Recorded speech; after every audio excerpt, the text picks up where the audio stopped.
चला आज मी तुम्हाला ढोकळा कसा बनवायचा ते सांगणार आहे। तशी तर ही रेसिपी माझ्या दादाची आहे, त्यांनीच मला सांगितलेलं आहे ढोकळा कसा बनवायचा। तेव्हापासूनच मी ढोकळा शिकलेली आहे।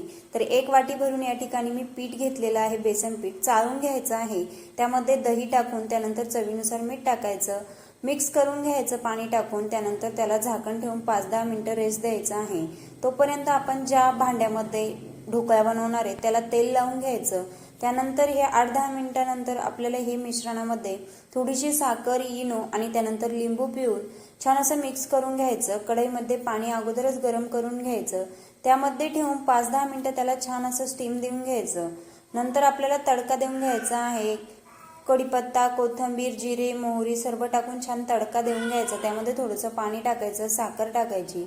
त्यानंतर आपल्याला याला छान असं अशा पद्धतीने कट करून घ्यायचं, वरतून तडका टाकून द्यायचा आहे। आणि बघा मस्त स्पॉन्जी छान असा ढोकळा तयार होतो, खूप छान होतो। नक्की एकदा बनवून बघा।